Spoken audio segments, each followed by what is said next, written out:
SmackDown vs. Raw 2010, the road to WrestleMania. What's good, Internet? My name is Attack Slug. We have 20 days to go for Mickie James, and I think a fatal four-way? What's going on here? Is somebody messing with me?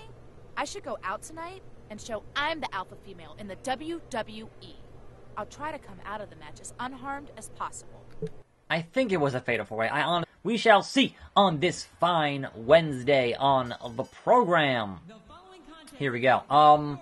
So, let's see here. Watched Raw last night. Watched that gets announced day of the show. They're keeping it secret still. I don't know. But on Raw, no indication that was going to be anything more than what they already announced as a fatal four-way match.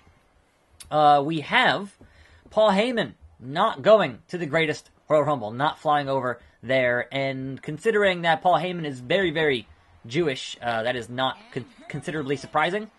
All things considered in that region, it's a mess. It's a mess. So, not surprised that Paul Heyman would be like, you know what, I'm going to stay home. And that gives a further excuse for when Brock loses the belt. Well, he lost the belt because Paul Heyman wasn't there to advise him at ringside. It furthers that storyline in an important way. Right? Right. Anyway, New Japan has actually announced, which was only previously rumored, their show at the Cow Palace in San Francisco on July the 7th for a G1 special. So that's pretty cool. That is a 10,000-seat arena. Now, can they fill it up? Probably. We'll see if that does any better or worse than the All In show in September, if you will. And I will be very happy to move past this international show because Raw and SmackDown have just been kind of, like, we had, obviously, the Raw and SmackDown after Mania. That was, alright, here's all your new call-ups, here's your fresh faces, etc., etc. The week after that was the Superstar Shakeup, etc., etc. And this week, kind of spinning their wheels. It's kind of like, usually when you go to a Raw, right, after the show's off the air, here's your big multi-man tag team match that kind of means nothing. That's kind of been what they've been doing, are these big multi-man or multi-women, as we saw on Raw this week, matches. And yes, within those matches, they are furthering specific storylines. A little bit. But generally, kind of spinning their wheels, so I'm looking forward to getting past that into some actual, like, hefty main event storyline stuff once this show is over this Friday. Now, speaking of Raw, though, we had that one night only for Booker T, and man, I really enjoy Booker T on commentary, and I'm going to be so sad when Coach is back next week, because Coach is just bland. Like, say what you want about Booker T botching things, or getting things wrong, or being very, very excitable and whatnot, but he makes you, like, more interested in hearing the show. Like, it makes you, like, more invested because he's really into it. And I'm all about him being really into it. So, one thing in particular was him crapping all over No Way Jose and basically mentioning Adam Rose without actually mentioning Adam Rose was really good. He's like, didn't we see this before with the entourage and the bunny? Like, that's really good. That is a nice callback for folks who actually have watched the show for longer than 6 months. Which they're clearly not doing on the front with Sami Zayn and Kevin Owens, being all like, yeah, Steph brought us here. And I'm like, number one, Sami Zayn had some things to say about Steph before he left Raw for SmackDown the last time, when Mick Foley was still GM. He had some not-so-kind things to say about Steph. Number two, when Kevin Owens, who brings up headbutting Vince McMahon, that was on SmackDown, right? And when he did that, at the end of SmackDown, Steph came out and stared down Kevin Owens. So, like, look, I know, it happened more than 6 months ago. It doesn't actually count. And they're all heels now, so whatever. But still, like, you know, they have so much of a tendency to be, alright, here's what's happening now, forget about what happened before. Even though, when you actually acknowledge past things and past, instances of beingness, it can be beneficial to your overall product. It can be. So, I don't know. That's just kind of neither here nor there, I suppose, and only the hardcore fans actually care, and obviously, they want more than the hardcore fans. They want all the casual fans, and whatever else. One, That's not going to happen. How am I going to win this match? How? How can I do it? How can I do it? I don't know. Anyhow, moving on to a SmackDown. So, I like the fact, again, referencing things that happened or that are, you know, perhaps not a thing that the average fan would pay attention to. But having the whole Big Cass was clear on the same day as Daniel Bryan and nobody paid attention to Big Cass is a good storyline point. Because it plays into things that happened outside of your TV program, but, you know, are not exactly factual, but factual enough. And that is a good heel motivation. That no one's paying attention to me is good. I like that. As we discussed yesterday, the Iconics took on Becky Lynch and Asuka. And I was like, well, the Iconics need a win. As much as they try and say wins and losses don't matter, the Iconics needed a win to establish being a dominant threat on the brand. And you were like, alright, well, they'll do that, but then are they going to beat Asuka? No, they pinned Becky Lynch. It still counts as a loss for Asuka, and that's kind of whatever. But I think it's more important to establish the Iconics as a credible heel threat on your brand. That's a good thing to have, right? So, fine with that. Speaking of that division, though, Carmella. I love the fact that Carmella... Hold on. Don't think so. Yeah, you. I love the fact that Carmella was mad that they brought her out first and not the challenger.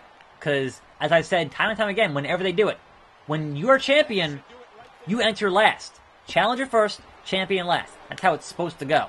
But a lot of times, what they'll do is they'll bring out whoever is the most over, whoever gets the biggest pop comes out last, regardless if they are champion or challenger, which is not how it's supposed to work.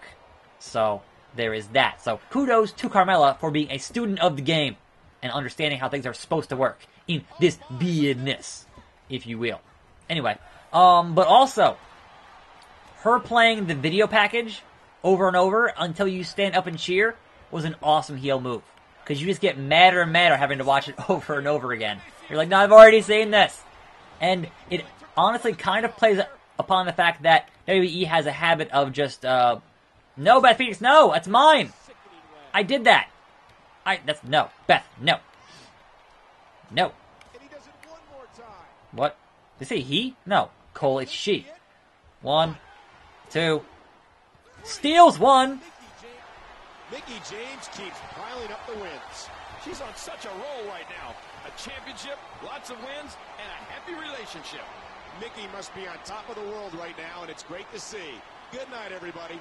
And here comes Natalya. But no, it is kind of a funny thing to play upon the fact that they just overuse their video packages and just play them ad nauseum. Even during matches now. It's like, alright, here's a thing for a clip for a show, and I'm like, a match is happening. I understand, alright, there's a headlock happening, but still, a match is happening. Come on. Bonus unlock, Natalya in the Mickie outfit. Hooray. Welcome to Monday Night Raw. Michael Cole along with Jerry the King Lawler from Charleston, South Carolina. Tonight, again? Ryan Kendrick defends the Intercontinental Championship against William Regal. Regal's been fuming since he lost the title to Kendrick, and he wants it back. Well, he'll get his chance tonight on Monday Night Raw. Rematch clause. Mickie, are you okay? Brian looked really upset the last time I saw him. Well, we had kind of a misunderstanding. Why? What happened? Someone left me a big bouquet of flowers last week. I thought they were from Brian, but it turns out... Is that all? I think he was a little jealous. If he's gonna be that way, then you don't need him. Besides, you have me. Chicks rule. Oh, Natalya. It was me, Mickie. It was me all along. Okay, accompanying, Brian Kendrick to ringside, that's fine. Elsewhere on SmackDown, I thought it was weird that the Bar was like, yeah, we're gonna win those Raw tag team titles and then go back to Raw. And I'm like, historically, that's not how it works. It's the title who moves with the superstar, not the superstar moves to the title. Now, granted, perhaps the tag team titles now work differently because they're colored for the branding, so they can't leave. But, like, if you go into that Rumble and Joe wins the belt for IC, then he brings the belt to SmackDown. Not Joe goes back to Raw. That's kind of not how it's supposed to work, right? I'm pretty sure. That's how it's always worked. But again, as we've seen, they make up their own rules. They do what they want. And whatever is the most convenient.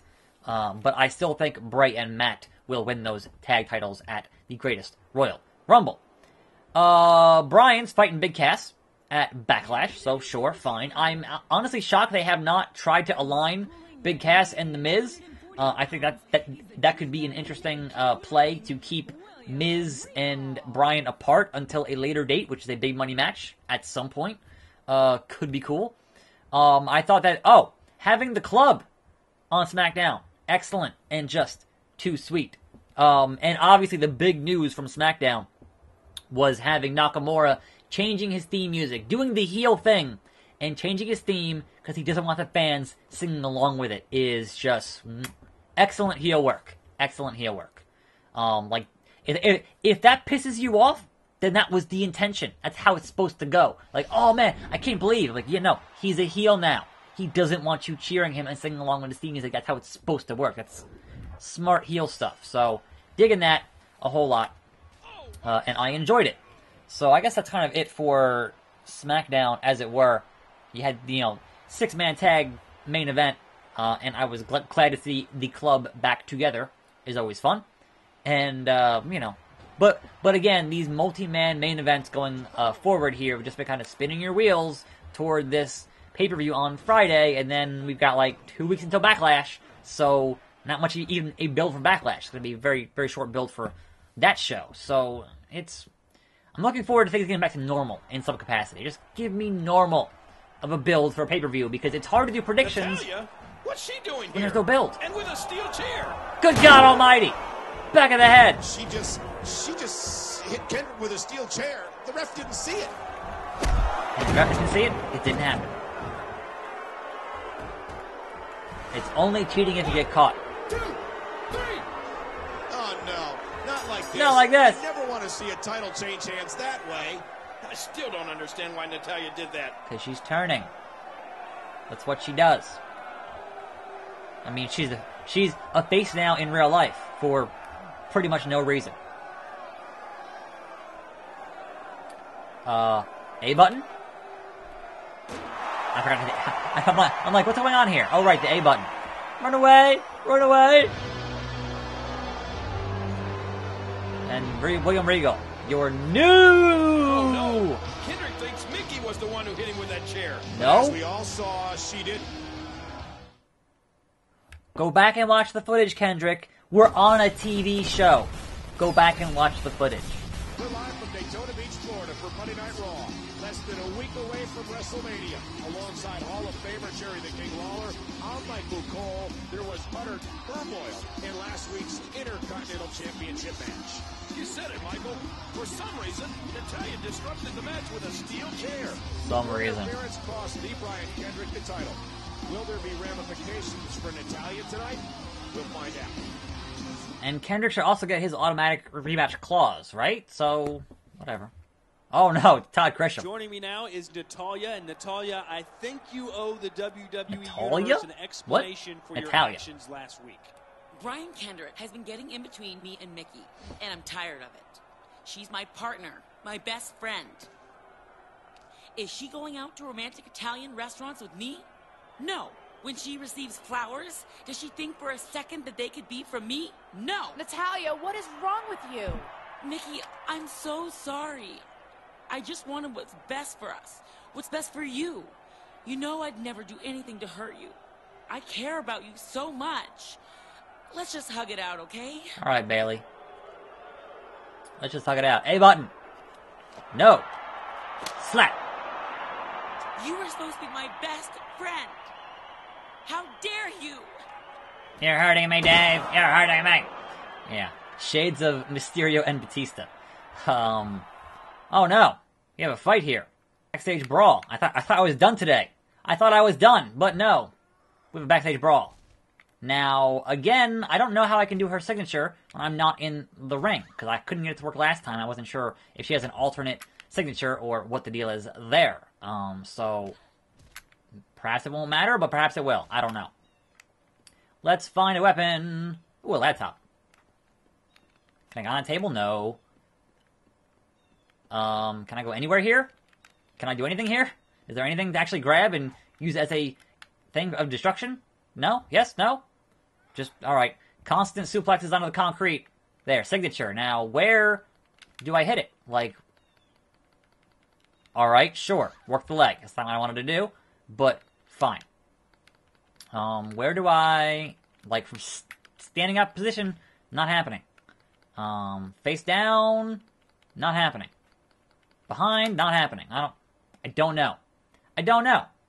So instead we build to a finisher because I don't know what to do. So, you know, that happens sometimes. On the internet, with video games, snapmare, drop kick.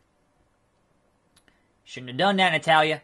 Shouldn't. Now, one thing from Raw, though, I do actually think is good, is having Ronda Rousey work a program. Oh, we're out of time, folks! We're out of time, folks! No, hit the...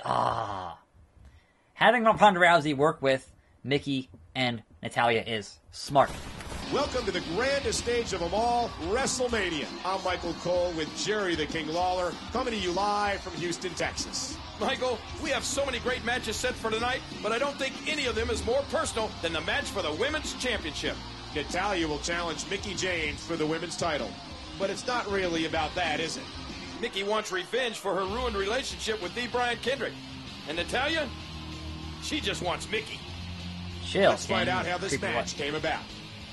Mickie James stood up for the Divas and was defended by the Brian Kendrick. Meanwhile, Natalya had become Mickie's biggest fan, going so far as to dress like her when they teamed up. Mickie was thrust in the middle and was forced to choose between her boyfriend and her tag partner. Natalya vowed revenge, costing Kendrick his prized Intercontinental Championship. Tonight, she may cost Mickie James her Women's Championship as they face off. Mickie, I'm sorry I haven't returned your calls. I just needed time to cool off. I saw the tape, and I know it wasn't you that hit me with the chair. Good luck tonight. I'll see you after the match, okay? Well, tomorrow is going to be a short one, I suppose, because I'm out of time to record things today. So, I'm Attack Slug. Thanks for watching. More videos every day. See you next time, right here on this channel. And I'm out.